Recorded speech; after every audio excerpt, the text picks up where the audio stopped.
कानपुर नई सड़क से विवेक त्रिपाठी हमारे साथ जुड़ चुके हैं, साथ ही साथ यतीम खाने से हमारे साथ रतीश त्रिवेदी जुड़े हुए हैं। सबसे पहले विवेक, मैं आपका रुख करूंगी, आज का दिन कितना अहम रहने वाला है इस पूरे मामले में, और सूत्रों के हवाले से जो अहम अपडेट है 4 संस्थानों को लेकर, उसको लेकर आपके पास क्या जानकारी?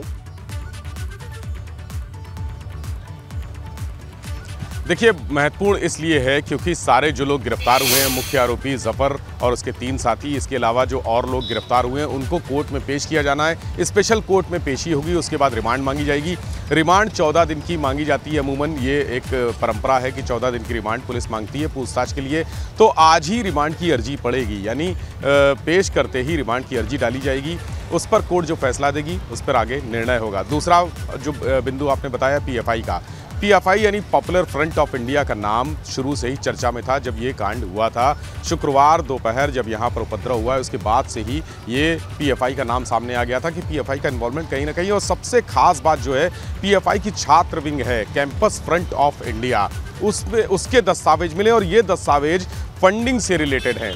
4 संस्थाओं के दस्तावेज मिले हैं। अगर हम कैंपस फ्रंट ऑफ इंडिया की बात करते हैं तो campus front of India PFI का छात्र विंग है, लेकिन जो अन्य संस्थाएं हैं, social democratic party of India, इसके अलावा AIIC पार्टी है और एक और संस्था है। 4 संस्थाओं के दस्तावेज मिले और ये सभी फंडिंग से रिलेटेड है, यानी पीएफआई इनको फंडिंग करता था। किस लिए फंडिंग करता था, इन संस्थाओं की क्या भूमिका है, क्या पूरा जो साजिश रची गई है उसमें इन संस्थाओं के लोग शामिल हैं, ये छानबीन का विषय है। और पुलिस के जो एक्सपर्ट्स हैं, जो जानकार हैं, जो STF के जानकार हैं, जिन्होंने पीएफआई पर बहुत काम किया है, पीएफआई के लोगों को अरेस्ट किया है, और यहाँ से लेकर जो साउथ इंडिया है, दक्षिण भारत का, चूँकि पीएफआई दक्षिण भारत बेस्ड संस्था है, दक्षिण भारत में ही इसकी सबसे ज़्यादा एक्टिविटियाँ हैं और वहीं इसका ओरिजिन भी है, लेकिन धीरे धीरे ये पूरे देश में फैल रहा है और इसी तरह की कट्टर विचारधारा को प्रसारित करता है, इसी तरह के काम करता है। जब पिछले दिनों यहाँ पर पकड़े गए थे कुछ लोग, STF ने पकड़े थे, तो वो एक बड़ी साजिश रच रहे थे, कुछ लोगों की हत्या की, यानी RSS से जुड़े लोग, कुछ बड़े राजनेता, कुछ बड़े अफसर भी निशाने पर थे। ये खुलासा STF ने किया था। पीएफआई के लोग यहाँ भी पकड़े जा चुके हैं। कानपुर में कुछ साल पहले बाबूपुरवा में पकड़े गए थे। तो एक्टिविटी बनी हुई है। अब इस कांड के बाद, यानी कानपुर में जो हिंसा हुई, उपद्रव हुआ, उसमें पीएफआई का नाम आने के बाद ये साबित होना है कि क्या वाकई में बिल्कुल। और विवेक, देखिए इस पूरे मामले में एक के बाद एक अपडेट भी सामने आ रहा है और आज का दिन भी बहुत अहम रहने वाला है। पुलिस रिमांड पर लेगी मुख्य आरोपी को। रतीश भी लगातार हमारे साथ बने हुए हैं, यतीम खाना से रतीश हमारे साथ जुड़े हुए हैं। रतीश, सूत्रों के हवाले से ही, लेकिन अहम जानकारी, अहम अपडेट लगातार दर्शकों को हम दे रहे हैं। जानकारी इस बात की भी है कि हाशमी की लोकेशन जो थी वो यतीम खाने की थी, इसके अलावा जावेद की भी लोकेशन बवाल वाले इलाके में थी। इससे जुड़ा क्या बड़ा अपडेट आपके पास है?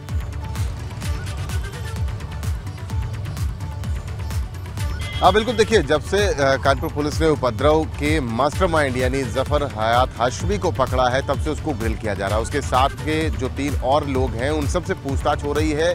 कानपुर पुलिस के जो आयुक्त हैं, पुलिस आयुक्त विजय कुमार मीना ने साफ तौर पर प्रेस कॉन्फ्रेंस में कहा था कि 6 अन्य लोगों के नाम इन 4 लोगों ने लिए हैं। उन सभी को ग्रिल करने की कोशिश की जा रही है, पूछताछ करने की कोशिश कर रही है। लेकिन सबसे अहम जो निकल करके आया है, वो सूत्र हमारे बता रहे हैं कि ये वही यतीम खाना का इलाका है जहां पर लोकेशन हाशमी की मिली है। हाशमी की लोकेशन जब निकाली गई तो यही यतीम खाने के पास की निकली है। यतीम खाना और नई सड़क का डिस्टेंस मैक्सिमम, अगर उपद्रव वाली स्पॉट की बात की जाए तो 200 मीटर की दूरी पर है, यानी 200 मीटर की दूरी पर यतीम खाने में वो मौजूद था। और अगर घर की बात की जाए तो 1 किलोमीटर के आसपास का क्षेत्र जो है वहाँ पर उसका घर है।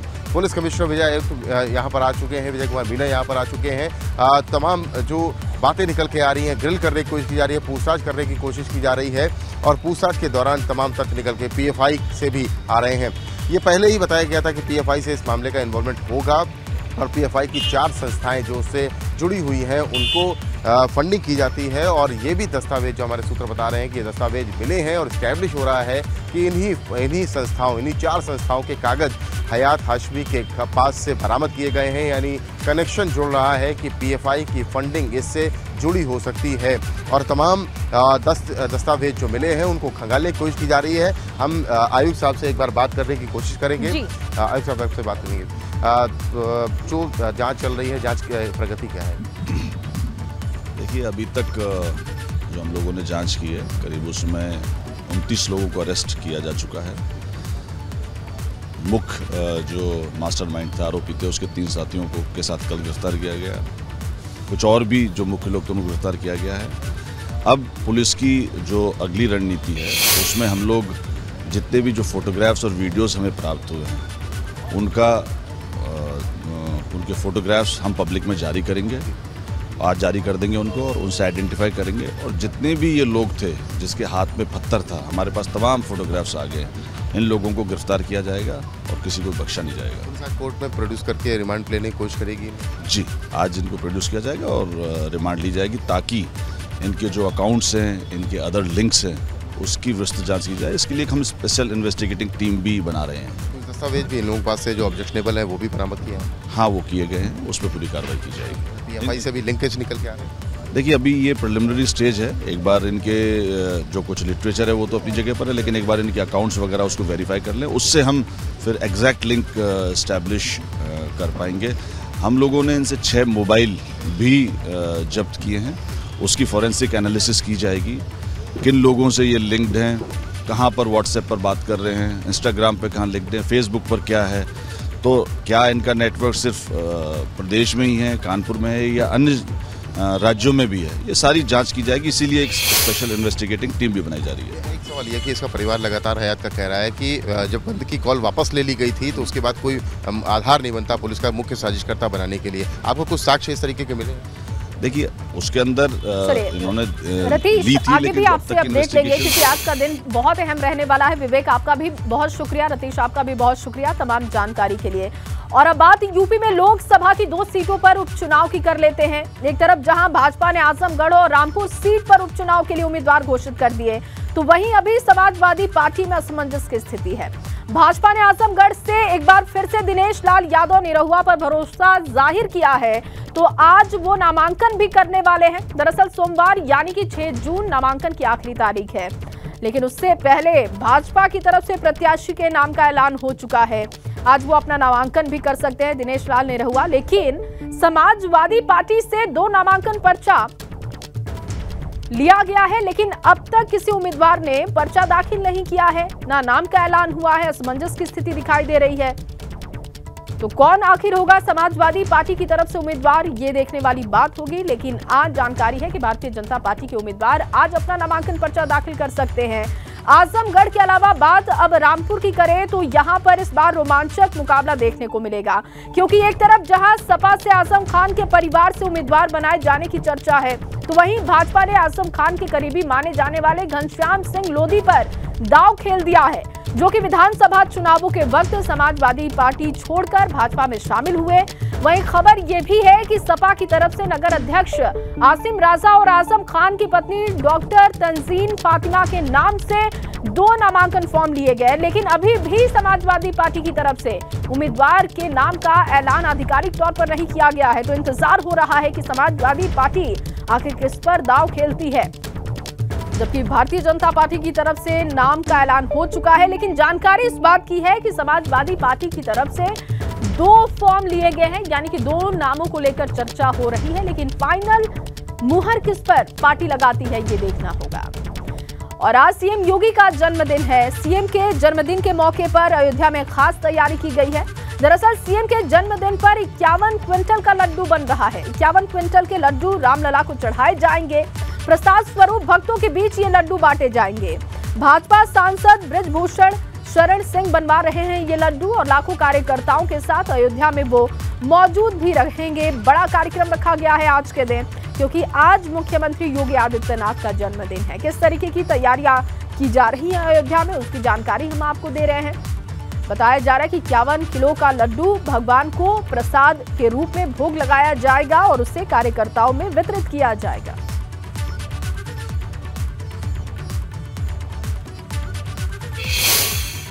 और इसी खबर पर ज्यादा जानकारी के साथ ब्यूरो चीफ वीरेश पांडे जी हमारे साथ जुड़ चुके हैं। वीरेश पांडे जी, आज क्योंकि मुख्यमंत्री योगी आदित्यनाथ का जन्मदिन है और अयोध्या में खास तैयारी की जा रही है, आप वहां पर मौजूद हैं, क्या कुछ तस्वीरें वहां से देख पा रहे हैं? देखिए, बहुत ही बृहद तैयारी किया है कैसरगंज भारतीय जनता पार्टी के, और मैं अपने टेलीविजन स्क्रीन पर केवल भगवा में, केसरिया में अयोध्या को दिखाना चाहूंगा। अपने कैमरामैन से कहूंगा कि इस अयोध्या में प्रवेश करते हुए सरयू घाट पर, राम की पैड़ी पर और अयोध्या के इस पुल को अपने टेलीविजन स्क्रीन पर अपने कैमरे के जरिए जरूर दिखाएं। ये भव्य तैयारी है 51 क्विंटल का लड्डू, एक लड्डू, स्नेहलता केवल एक लड्डू है 51 क्विंटल का, जिसे हनुमानगढ़ी में प्रसाद के तौर पर वितरित किया जाएगा और आज उसके बाद से सभी को उस भोग के रूप में सबको दिया जाएगा। ये जन्मोत्सव बृजभूषण शरण सिंह मना रहे हैं, लेकिन ये आज 5 जून का अवसर भी है। 5 जून का अवसर याद करिए कि इसी महीने उन्होंने आह्वान किया था कि 5 जून को 5 लाख से ज्यादा हम अपने समर्थकों के साथ अयोध्या कूच करेंगे और राज ठाकरे को 5 जून को अयोध्या दर्शन नहीं करने देंगे। और ऐसे में बृजभूषण शरण सिंह जी जो आज अपने लोगों के साथ इस यात्रा पर निकले हैं, अयोध्या में साधु संत सन्यासी सारे लोग हैं और बृजभूषण जी हैं। ये भीड़, इतना 51 क्विंटल का लड्डू, क्या कहें। मैंने तो 5 लाख के लिए कहा था, लेकिन लगता है 5 लाख तो केवल मेरे साथ हैं और 51 क्विंटल का लड्डू है वो तो बहुत छोटा पड़ जाएगा, लेकिन लगता है कि 5 लाख से ज़्यादा हमारे ही साथ है। कोई देख ले केवल, और भाई प्रतीक का काफिला अलग है, कर्ण का काफिला अलग है, हो सकता है 10 लाख हो जाए। इतना भव्य जन्मोत्सव मनाने का कार्यक्रम ये 5 जून है और आज ही आपने राज ठाकरे को दर्शन करने से मना किया था, रोका था, उन्होंने कैंसिल कर दिया था। राज ठाकरे तो आ नहीं रहे हैं, आते तो वो भी लड्डू खाते। नहीं, हम चाहते हैं कि आज राज ठाकरे के बहाने पूरा देश और पूरा विश्व इस दृश्य को देखे कि अयोध्या कैसी आज रंग बिरंगी है, कैसे आज सजे ही पूरी दृश्य देखे, दुनिया देखे। ये राज ठाकरे भी तो देख रहे होंगे। राज ठाकरे देख रहे होंगे, पछता रहे होंगे। मैंने कहा था यह भागा है, माफी मांग लेता तो ये भी आ जाता, नहीं मांगा, नहीं आ पाया। आपने कहा कि घुसने नहीं देंगे, उतरने नहीं देंगे, इसलिए उन्होंने कहा कि हम नहीं आएंगे। नहीं तो हमने कहा था माफी मांगो तब आओ, तो उसने माफी नहीं मांगा क्योंकि अभी उसकी अकड़ गई नहीं है, अकड़ आज के बाद जाएगी।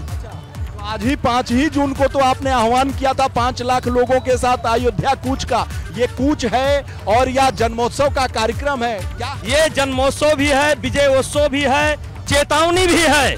चेतावनी भी है, जो लोग उत्तर भारतीयों के साथ भेदभाव करते हैं, चेतावनी भी है। देख लो नजारा क्या है, बल प्रदर्शन भी है, जो कुछ मानिए। लोकतंत्र में बल प्रदर्शन ही चलता है। नरमुंड ही नरमुंड दिखाई, नरमुंड दिखाई पड़ेंगे आज 20 किलोमीटर एरिया में, चारों तरफ 20 किलोमीटर एनसीआर में चारों तरफ नरमुंड। अपने अयोध्या को एक तरीके से चौक कर नहीं, लेकिन 12 बजे खाली कर देंगे, हमारा कोई ऐसा इरादा नहीं है। 12 बजे खाली कर देंगे। महाराष्ट्र की जनता भी देख रही है, महाराष्ट्र के बहुत से लोग आए हैं, हजारों लोग आए हैं। हैदराबाद से भी लोग, हैदराबाद से आए हैं, मध्य प्रदेश से आए हैं, छत्तीसगढ़ से आए, बिहार से आए, झारखंड से, उत्तराखंड से, गुजरात से। हमको लगता है कोई हिंदी भाषी प्रांत बचा नहीं, दिल्ली से। अच्छा ये बताइए, ये इतने लोग हैं, 51 क्विंटल का जो लड्डू है ये लखनऊ भी जाएगा मुख्यमंत्री जी के पास? अब देखिए कोशिश करेंगे। 12 बजे खत्म करके चले जाइएगा लड्डू खिलाने। कोशिश करेंगे। अच्छा, तो आपने देखा कि ये बृजभूषण शरण सिंह, कैसरगंज, भारतीय जनता पार्टी के सांसद, और एक बार फिर टेलीविजन स्क्रीन पर अपने कैमरामैन को कहूंगा कि यहाँ जो केसरिया बाना है और यहाँ जो लोगों का भीड़ है, उत्साह है, लगन है और अपने नेता के प्रति जो उनका भाव है वो जरूर देखने को मिल रहा है। मैं अपने टेलीविजन स्क्रीन पर एबीपी गंगा के दर्शकों को जरूर दिखाऊंगा कि अयोध्या के अंदर धरती पर हम प्रवेश कर रहे हैं और पूरा अयोध्या भगवा में, केसरिया में हो चुका है। किसी के हाथ में झंडा है, सबके माथे पर साफा है, केसरिया बाना है। तो ऐसे में जो भव्य 51 क्विंटल का लड्डू बना है वो कम पड़ जाएगा मुख्यमंत्री के जन्मोत्सव के कार्यक्रम में। आज इस 5 जून को कई कार्यक्रम आपस में मिले जुले हैं।